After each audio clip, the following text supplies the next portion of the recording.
नमस्कार, मैं जितेंद्र चतुर्वेदी। दक्षिण भारत में बड़ा सियासी खेल हो गया है।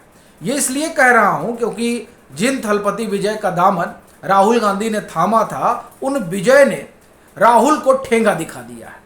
अब प्रश्न ये उठता है कि आखिर में ऐसा हुआ क्या है जिसकी वजह से ये कहा जा रहा है।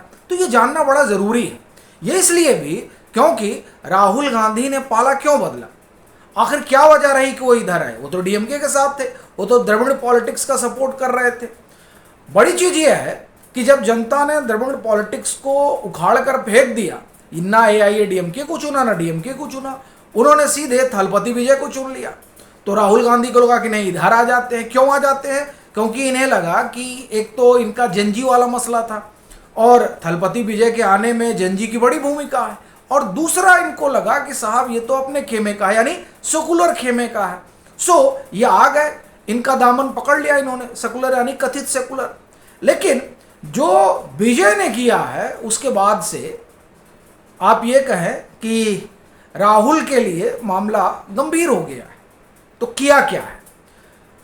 पहली और जो बड़ी घटना है वो सीधे आप देखिए कि प्रधानमंत्री नरेंद्र मोदी को लेकर जो राहुल गांधी का अपना राग द्वेष है वो जग जाहिर है। वो किस तरह से पीएम को लेकर बात करते हैं और उनकी अगुवाई में जिस तरह से भारत आगे बढ़ रहा है उसको किस तरह से देखते हैं, ये किसी से छिपा नहीं है। वो भारत की विदेश नीति को गड़बड़ बता देते हैं और जो अर्थव्यवस्था उसे तो डेड ही कहते हैं। उस अर्थव्यवस्था को लेकर थलपति विजय क्या कहते हैं? बड़ी आप ये कहें कि अभी नीति आयोग की बैठक में उन्होंने पहली चीज़ ये कही कि जो भारत की अर्थव्यवस्था है वो बड़ी तेज़ी से आगे बढ़ रही है। अब राहुल गांधी कहते हो तो डेड हो गई है, थलपति विजय कर रहे हो तेज़ी से आगे बढ़ रही है। दूसरा चीज़, वो पीएम के 2047 के मिशन के साथ खड़े हैं। 2047 का मिशन क्या है? भारत को विकसित भारत बनाना, और उसके लिए ज़रूरी यह है कि राज्य अपने पैर पर दौड़ सके। तो ये जो पीएम की अपनी रणनीति है और अपना जो मिशन है, उस मिशन के साथ थलपति विजय खड़े रहते हैं। अब आप देखिए, जो शख्स नरेंद्र मोदी के साथ खड़ा होगा, जो शख्स नरेंद्र मोदी के विजन के साथ खड़ा होगा, राहुल गांधी को ये एकदम नहीं सुहाएगा। क्योंकि राहुल गांधी की जो कांग्रेस है उसमें और उसके गठबंधन में इनाम उसी को मिलता है जो नरेंद्र मोदी का विरोध के लिए विरोध करता हो। अभी आप देखिए, इनके यहाँ कई सारे दिग्गज हैं जिनको राज्यसभा जाना चाहिए था, लेकिन राज्यसभा का टिकट पवन खेड़ा को मिलता है। क्यों? क्योंकि वो नरेंद्र मोदी की कब्र खुदा देते हैं। कन्हैया कुमार को सर पे बिठाया जाता है। क्यों? क्योंकि वो नरेंद्र मोदी को लेकर अनाप शनाप जो उनके मन में आता है बोलते रहते हैं। तो कहना यह है कि जो मोदी के साथ दिखता है उससे राहुल गांधी दूरी बना लेते हैं। आपको एक घटना सुनाता हूं। ये घटना जो है वो आरपीएन सिंह से जुड़ी हुई है। पडरौना वाले बड़े अच्छे मित्र हुआ करते थे। आप तो जान ही रहे हैं कि पूरी चौकड़ी होती थी राहुल गांधी की, तो उसमें आरपीएन सिंह भी थे। आरपीएन सिंह इस समय बीजेपी में है। उन्होंने क्यों छोड़ी कांग्रेस? आरपीएन सिंह बताते हैं कि या मैं कहूं कि इस तरह की चर्चा पॉलिटिकल कॉरिडोर में रही कि जब 2019 का चुनाव चल रहा था तो उन्होंने राहुल गांधी से कहा कि देखिए, हमें जो है सीधे नरेंद्र मोदी पर हमला करने से बचना चाहिए। ये बात राहुल गांधी को खराब लग गई। क्यों? क्योंकि उन्होंने कहा कि नरेंद्र मोदी पर हमला नहीं करना चाहिए। बस उनको लगा कि साहब तो नरेंद्र मोदी के साथ है। फिर उनको जो है दूध में पड़ी मक्खी की तरह बाहर कर दिया गया और एट लास्ट उनको कांग्रेस जो है वो छोड़ देनी पड़ी। कहना ये चाह रहा हूं कि जो शख्स नरेंद्र मोदी के साथ दिखता है, राहुल गांधी उससे दूरी बना लेते हैं।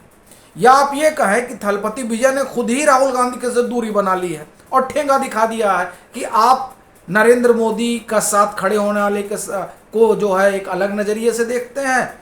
उसको लेकर आप अलग आप एक तरह से कहें कि रणनीति बना लेते हैं। तो हम अपनी रणनीति बना चुके हैं भाई, हम तो इनके साथ खड़े हैं। ये पहला झटका है, ये पहला ठेंगा है। किसको? राहुल गांधी। दूसरा क्या हुआ? भैया ये लोग तो सेकुलर खेलते हैं, ये और डीएमके वाले ये तो बड़ा सेकुलर खेलते थे। ये क्या कर रहे हैं वो थोड़ा सुनिए।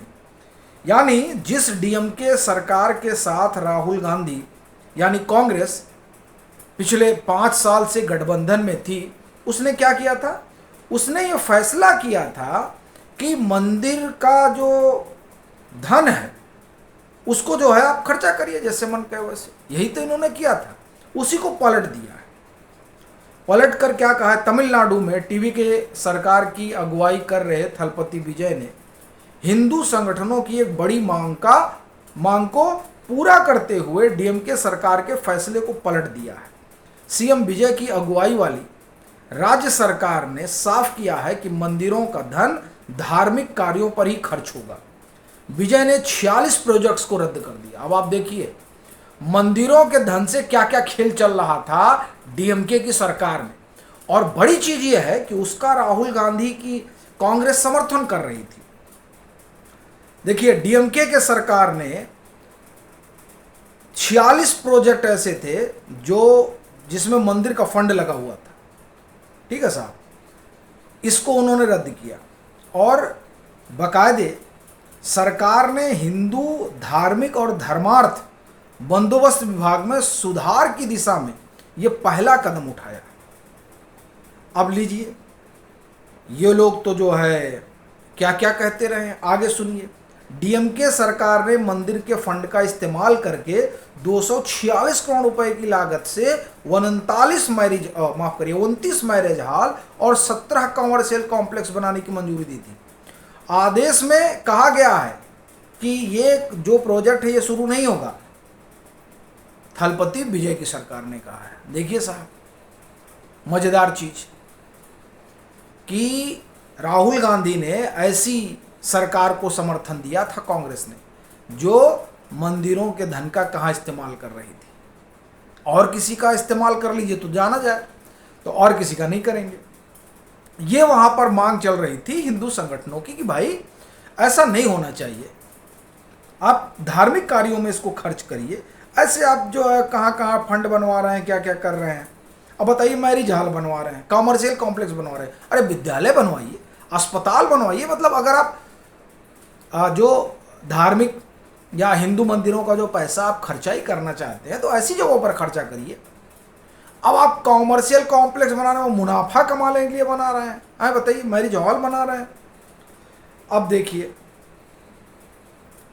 आगे देखिए, कई दक्षिणपंथी और हिंदू संगठनों ने जो है इस बाबत मांग की थी। अब इसमें जो और चीज लिखी है, टीवी के सरकार का यह फैसला अहम है क्योंकि यह राज्यपाल राजेंद्र विश्वनाथन द्वारा विधानसभा में अपने पारंपरिक संबोधन में प्राचीन मंदिरों के प्रशासन को बेहतर बनाने के लिए हिंदू धार्मिक और धर्मार्थ बंदोबस्त विभाग में संरचनात्मक सुधारों का वादा करने के 2 दिन बाद आया है। राज्यपाल ने कहा था कि यह सरकार सुनिश्चित करेगी कि मंदिरों की सभी चल और अचल संपत्ति का इस्तेमाल सिर्फ उनके पवित्र कामों के लिए हो। देखिए साहब ये कर रहे हैं थलपति विजय। यानी जिस हिंदू और हिंदू संगठन से बड़ा ये दूरी बनाकर रखते थे, आपको ध्यान होगा ये मुझे लग रहा है कि ये संभवतः 2018-19 की बात है, जब राहुल गांधी अमेठी में समझा रहे थे, ये 19 की बात ही होगी, चूंकि 19 के चुनाव से पहले समझा रहे थे हिंदू और हिंदुत्व का मतलब। वो राहुल गांधी किस तरीके से एक ऐसी सरकार का समर्थन कर रहे थे जो हिंदू जो मंदिर हैं उन मंदिरों का एक तरह से कहें जो धन है उसका बेजा इस्तेमाल हो रहा था।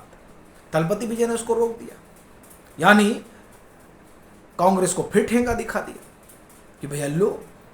दूसरी चीज जो तीसरी बात इसमें जो हो रही है वो ये कि देखिए वो लगातार पीएम से मिल रहे हैं, ये बड़ी बात है। तो अब थलपति विजय क्या करेंगे वो थलपति विजय ही बताएंगे। भाई सरकार तो कांग्रेस के समर्थन से चल रही है, लेकिन जिस तरह से वो कांग्रेस को ठेंगा दिखा रहे हैं खासतौर से राहुल गांधी को, वो बड़ा दिलचस्प है क्योंकि उनकी तो कथित सेकुलर वाली नीति है और विजय जो है वो ना डीएमके के रास्ते पर चल रहे हैं और ना कांग्रेस के रास्ते पर चल रहे हैं, उन्होंने अपना एक अलग रास्ता बना लिया है, जो रास्ता एक तरह से कहा जाए कि ऐसा लग रहा है कि वो सामंजस्य वाला है। क्योंकि ये ख्याल रखिएगा कि तमिलनाडु में 86-87% आबादी जो है हिंदुओं की है, तो उस जनमानस का ख्याल उन्होंने रखा है। ये अपने आप में बड़ी बात है, क्योंकि जो राहुल गांधी की अगुवाई वाली पार्टी है और जो उनकी सरकार रही है, उस सरकार में तो अलग ही मामला चलता था, वो 80-20 ना मालूम क्या क्या। हालांकि उसमें भी फिर ये लोग विवाद कर देते हैं, इसलिए उसमें नहीं जाते हैं। लेकिन कुल मिलाकर ये जो चीज़ है ये बड़ी हुई है दक्षिण की सियासत के लिहाज से।